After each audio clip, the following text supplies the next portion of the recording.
So again, open your cam first. Open your cam. So let's start again kasi hindi nag-record, okay? Nag-pray na tayo, and then for this morning, we're going to talk about the lesson 1, Hello? Jehoshaphat organizer. Yes, Stephen, hello. Good morning. Okay. Belated happy birthday po kay Stephen. Binata niyo na si Stephen? Binata niyo na si Tep-Tep? Ayan. So, before we start the lesson, I hope na nabasa niyo na yun, tapos nasagutan, di ba? Pinasagutan ko sa inyo. Tapos na? Yung lesson 1 sa CE. Patingin nga ako ng inyong lesson 1 sa CE. Patingin, patingin.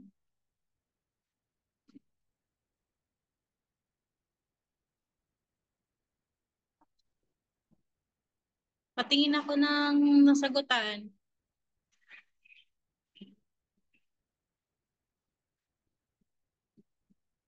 Nasagutan ba?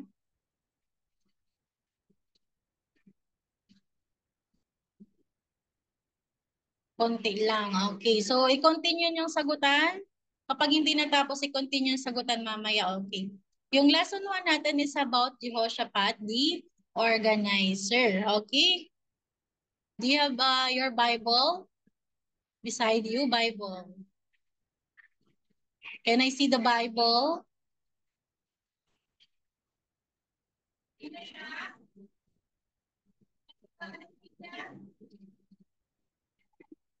Yan, my Bible. Okay. Set ang Bible mo, naiwan mo sa school, no? Ang Bible mo set. Nasa bag ko pa. Kunin mo muna.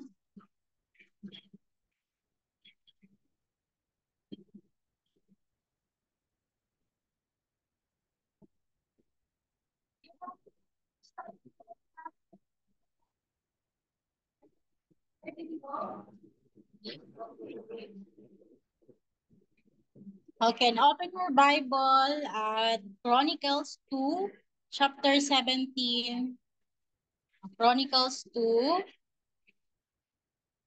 chapter 17, verse 1 to 19.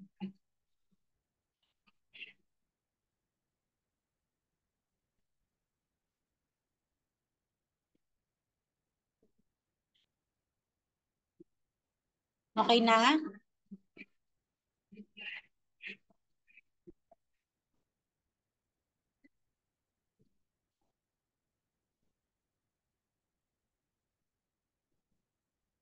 Okay na. Giovanni, ikaw okay Chapter na? 7 po ba? Po? Chapter 7. Chapter 17. 17. 1 to 19.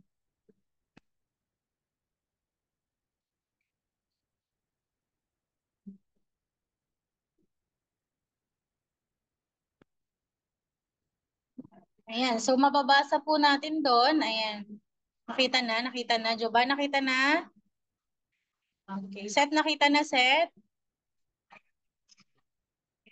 Bago tayo magbasa is may ipi-play muna akong video. Ayan. So this video will be your project. Ayan, sabihin ko na ha, project nyo ngayong second quarter. You need to memorize this song. The song is all about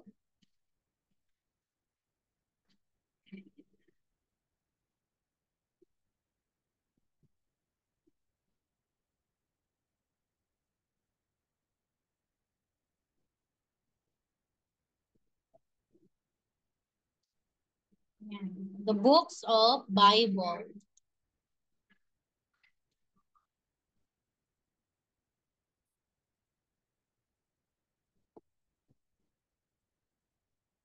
Nakikita?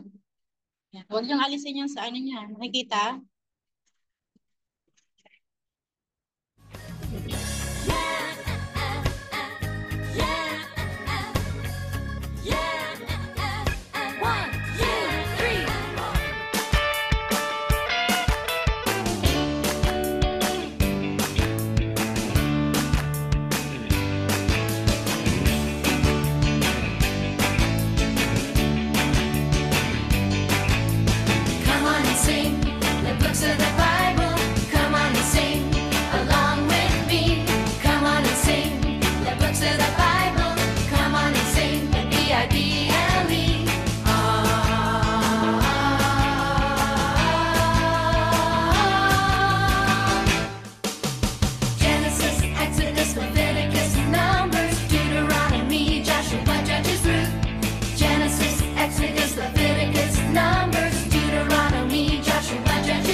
Ayan, napakinggan nyo yung song.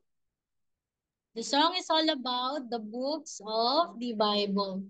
Okay, sa books of the Bible, we have 66. Ilan daw ang ating book sa Bible? We have 66. Ayan, so isusulat ko yung lyrics niya and then every day, mag-start tayo ng klase, we're going to sing the books of the Bible. Ayan, so now let's start. Okay, now open nyo na yung Bible niya and then let's start to read the story of Jehoshaphat, the king of Judah. Ayan, makinig. Jehoshaphat, his son, succeeded him as a king and strengthened himself against Israel. Ayan, si Jehoshaphat po is anak ni Asa. Si Asa po yung hari ng Judah which is against sa Israel. Ayan, so si Jehoshaphat po is naging hari na ng Judah. Sino nga si Jehoshaphat? Hari ng Judah. Okay? He stationed troops in all the fortified cities of Judah and put garrisons in Judah and in the towns of Ephraim, Father Asa had captured. Ayan, naglagay daw po siya ng mga troops. When we say troops, yung mga sundalo sa fortified city. When we say fortified city, class, this is the strongest city. Meron siyang mga, ayan, kung makikita nyo dun sa inyong manual, yung fortified city, dinefine siya as a fenced city. When we say fenced city, yung meron siyang, ano ba pag sinabing fence? Yung protect, may nagpro-protect sa kanya, tama? Ayan. Meron siyang strong defense para sa kanya mga kalaban, which is meron siyang walls. Meron siyang massive walls na nakapaligid sa kanya. Ayan. Yun daw pong Pen City is the administrative city for our region.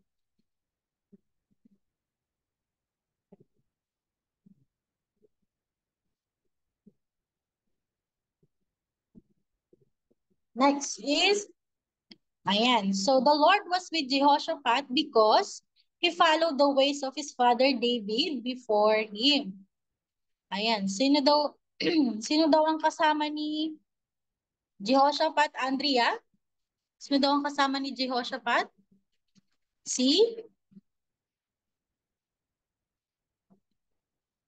Sino? A, Lord. B, David. Sino? Letter? E. David.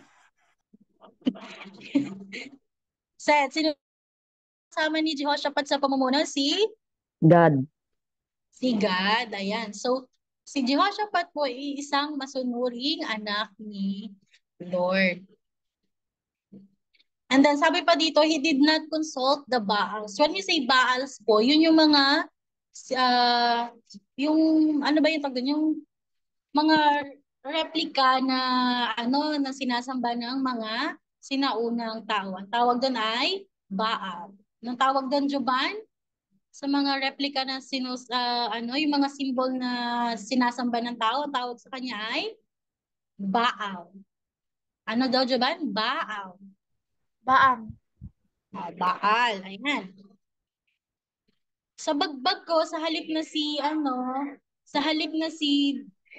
Jehoshaphat ay sumamba sa Baal, ang sinasamba niya po at ang pinaniniwalaan niya is yung words from God. That's why si God is sinasamahan niya palagi si Jehoshaphat. Ayan. The Lord established the kingdom under his control and all Judah brought gifts to Jehoshaphat so that he had great wealth and honor. Ano daw ang meron kay Jehoshaphat? Meron siyang great wealth and honor. Ano daw pong meron sa kanya, Stephen? Great? Dalawa. We have great.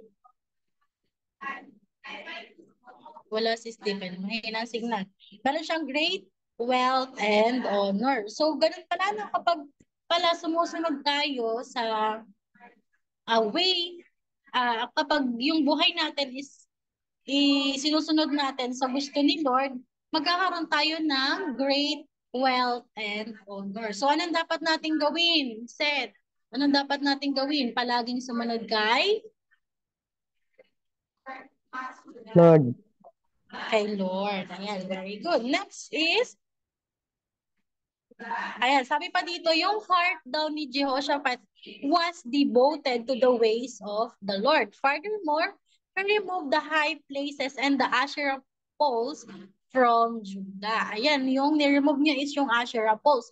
When we say Asherah poles, guys, yun yung mataas na puno, ayan, yung puno siya na nagre-represent sa goddess of Asherah.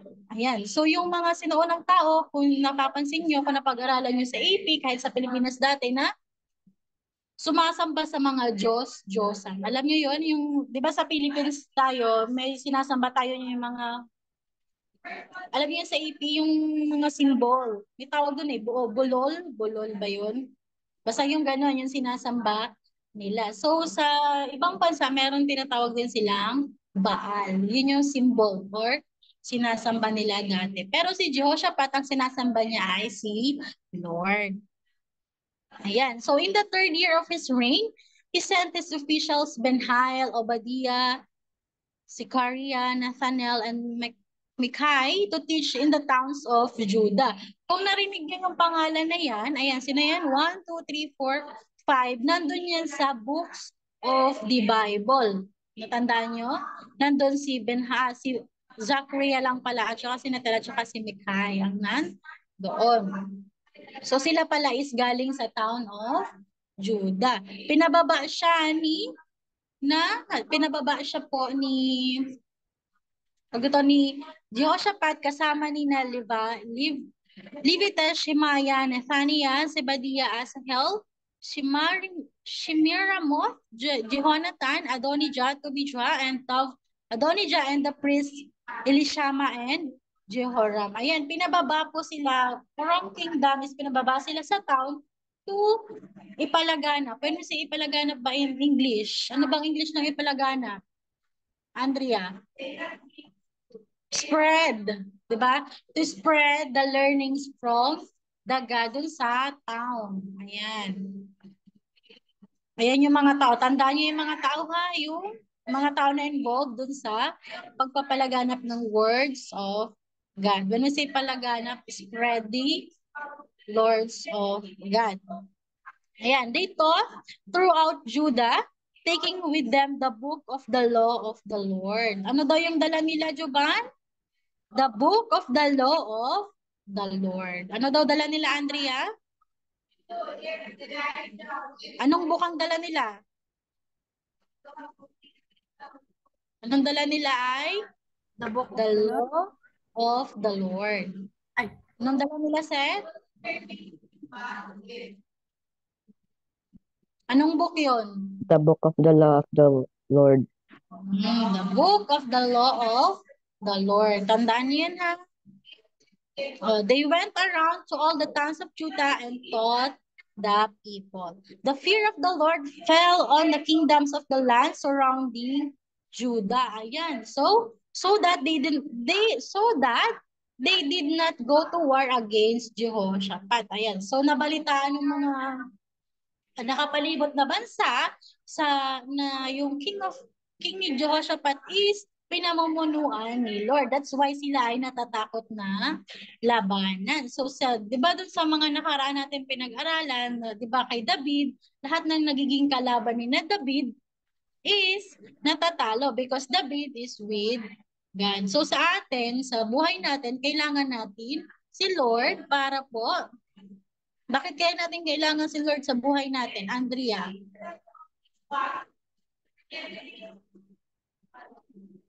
para alam natin kung anong path tayo tutungo. Okay, correct. Next, Seth, bakit kaya kailangan natin si Lord sa buhay natin?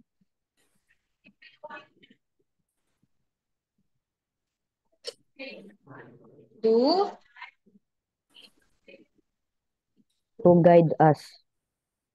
To guide us. How about Jujuban? Bakit kailangan natin si Lord sa buhay natin?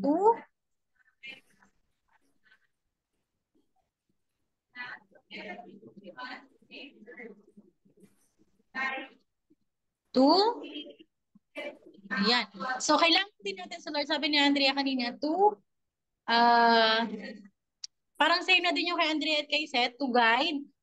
So, yan. So, si Lord is ginaguide niya si Jehoshaphat para mapamunuan niya ng mabuti yung Judah. Ayan. So, yung mga nakapaligid kay Jehoshaphat na country is nabibigay sa kanya ng tribute. When we say tribute class, ito yung mga gifts. Ayan. Ano nga yung tribute? Gifts. Ayan. And so noon, si Jehoshaphat is naging more powerful. Naging, ano siya? Naging, Joban, naging ano si Jehoshaphat? Naging, sa tulong ni God, naging? More powerful. Naging powerful. When we say powerful, makapangyarihan. Ayan, lahat ay sumusunod sa kanya. So dahil makapangyarihan na si Jehoshaphat, he built fort and store cities in Judah and had large supplies in the towns of Judah. He also kept experienced fighting men in Jerusalem. Their enrollment by families was all follows. From Judah commanders, the units of 1,000.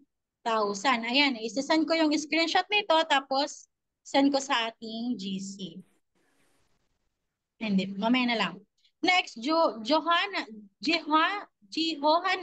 the commander with 280,000. And then next, si Amasiah, son of Zikri, who volunteered himself for the service of the Lord with 200,000. Next, from Benjamin, si Eliada, a valiant soldier with 200,000 men armed with bows and shields. Next, si Jehoshaphat naman with 180,000 men armed for the battle. These were the men who served the king besides those he stationed in the fortified cities throughout the Judah. Akalain niyo yun, meron si Jehoshaphat na napakadaming king. In total of, ilan kaya yun? Pag pinag-add natin, meron tayong 1,000 plus 300,000 plus 280,000 plus 200,000 and then 200,000. Ilan kaya yun lahat? If we added all of that, we can get the 1,160,000. Ilan daw? 1,160,000 men. Ayan, ganyan kalaki po yung soldiers ni Jehoshaphat. Kahit sino ay walang makakatalo kung ganyan karami yung kanyang soldiers. So, all in all, ayan, so tapos yung lesson 1 natin.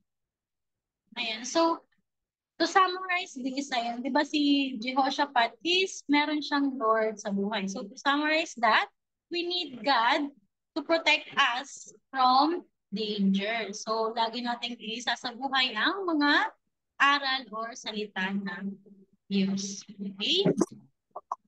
I hope natutunan po tayo ngayon. So ang gagawin niyo po is you're going to continue yung pagsagot ng inyong lesson 1 and then yung song. Isasend ko yung link sa GC. Ayan, okay? Goods ba tayo? Thumbs up nga kung goods. Goods, thumbs up kung goods. Okay ba? Ayan, so that's all for today. I hope you learned. Before we end this, let us all pray. Let's bow our head and close our eyes. Lord, thank you for this morning. Thank you for the fruitful discussion about Jehoshaphat, the organizers. Please give my students wisdom and knowledge to answer the lesson 1 activity. In Jesus' name we pray. Amen.